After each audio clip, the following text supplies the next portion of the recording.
नमस्कार दोस्तों, मेरे चैनल पर आपका स्वागत है। आज के वीडियो में हम भारतीय संविधान के संशोधन के बारे में कुछ महत्वपूर्ण बातें जानेंगे। तो चलिए वीडियो शुरू करते हैं। पहला संशोधन 1951। इस संशोधन द्वारा 9वीं अनुसूची को शामिल किया गया। दूसरा संशोधन 1952। संसद में राज्यों के प्रतिनिधित्व को निर्धारित किया गया।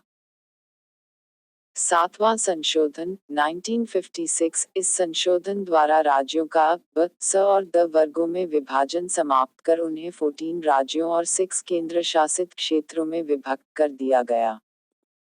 10वां संशोधन 1961। दादरा और नगर हवेली को भारतीय संघ में शामिल कर उन्हें संघीय क्षेत्र की स्थिति प्रदान की गई।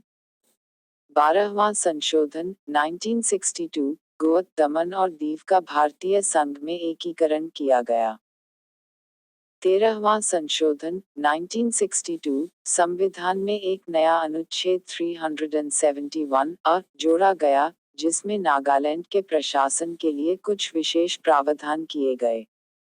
1 दिसंबर 1963 को नागालैंड को एक राज्य की स्थिति प्रदान कर दी गई। 14वां संशोधन 1963। पौंडीचेरी को संघ राज्य क्षेत्र के रूप में प्रथम अनुसूची में जोड़ा गया तथा इन संघ राज्य क्षेत्रों हिमाचल प्रदेश, गोवा, दमन और दीव, पौंडीचेरी और मणिपुर में विधानसभाओं की स्थापना की व्यवस्था की गई। 21वां संशोधन 1967। 8वीं अनुसूची में सिंधी भाषा को जोड़ा गया। 22वां संशोधन 1968। संसद को मेघालय को एक स्वतंत्र राज्य के रूप में स्थापित करने तथा उसके लिए विधानमंडल और मंत्रिपरिषद का उपबंध करने की शक्ति प्रदान की गई। 24वां संशोधन 1971। संसद को मौलिक अधिकारों सहित संविधान के किसी भी भाग में संशोधन का अधिकार दिया गया। 27वां संशोधन 1971। उत्तरी पूर्वी क्षेत्र के 5 राज्यों तत्कालीन असम, नागालैंड, मेघालय, मणिपुर व त्रिपुरा तथा 2 संघीय क्षेत्रों मिजोरम और अरुणाचल प्रदेश का गठन किया गया तथा इनमें समन्वय और सहयोग के लिए एक पूर्वोत्तर सीमांत परिषद की स्थापना की गई। 31वां संशोधन 1974। लोकसभा की अधिकतम सदस्य संख्या 547 निश्चित की गई।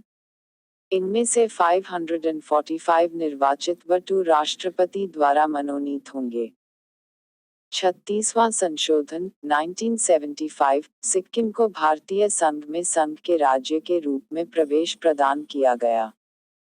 37वां संशोधन 1975। अरुणाचल प्रदेश में व्यवस्थापिका तथा मंत्रिपरिषद की स्थापना की गई।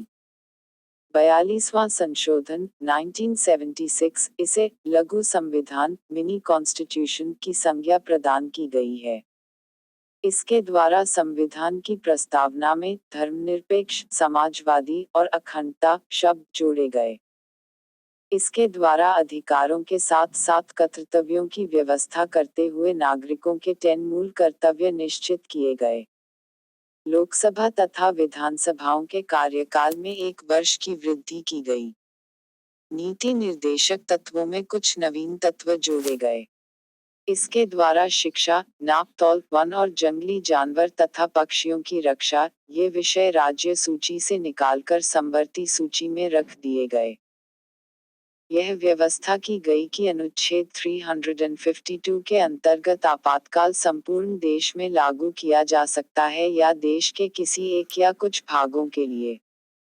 संसद द्वारा किए गए संविधान संशोधन को न्यायालय में चुनौती देने से वर्जित कर दिया गया।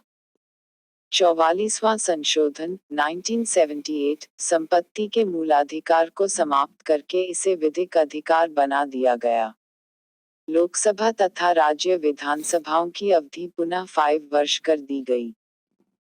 राष्ट्रपति, उपराष्ट्रपति, प्रधानमंत्री और लोकसभा अध्यक्ष के चुनाव विवादों की सुनवाई का अधिकार पुनः सर्वोच्च तथा उच्च न्यायालय को ही दे दिया गया। मंत्रिमंडल द्वारा राष्ट्रपति को जो भी परामर्श दिया जाएगा, राष्ट्रपति मंत्रिमंडल को उस पर दोबारा विचार करने लिए कह सकेंगे, लेकिन पुनर्विचार के बाद मंत्रिमंडल राष्ट्रपति को जो भी परामर्श देगा, राष्ट्रपति उस परामर्श को अनिवार्यतः स्वीकार करेंगे। व्यक्ति के जीवन और स्वतंत्रता के अधिकार को शासन के द्वारा आपातकाल में भी स्थगित या सीमित नहीं किया जा सकता, आदि। 52वां संशोधन 1985। इस संशोधन द्वारा संविधान में 10वीं अनुसूची जोड़ी गई। इसके द्वारा राजनीतिक दल बदल पर कानूनी रोक लगाने की चेष्टा की गई है। 55वां संशोधन 1986। अरुणाचल प्रदेश को भारतीय संघ के अंतर्गत राज्य की दर्जा प्रदान किया गया। 56वां संशोधन 1987। इसमें गोवा को पूर्ण राज्य का दर्जा देने तथा दमन व दीव को नया संघीय क्षेत्र बनाने की व्यवस्था है। 61वां संशोधन 1989। मताधिकार के लिए न्यूनतम आवश्यक आयु 21 वर्ष से घटाकर 18 वर्ष कर दी गई। 65वां संशोधन 1990। अनुसूचित जाति तथा जनजाति आयोग के गठन की व्यवस्था की गई। 69वां संशोधन 1991। दिल्ली का नाम राष्ट्रीय राजधानी राज्य क्षेत्र दिल्ली किया गया तथा इसके लिए 70 सदस्यीय विधानसभा तथा 7 सदस्यीय मंत्रिमंडल के गठन का प्रावधान किया गया। अगर आपको मेरा वीडियो अच्छा लगता है तो प्लीज मेरे चैनल को सब्सक्राइब करें और लाइक शेयर भी करें। धन्यवाद। मनीष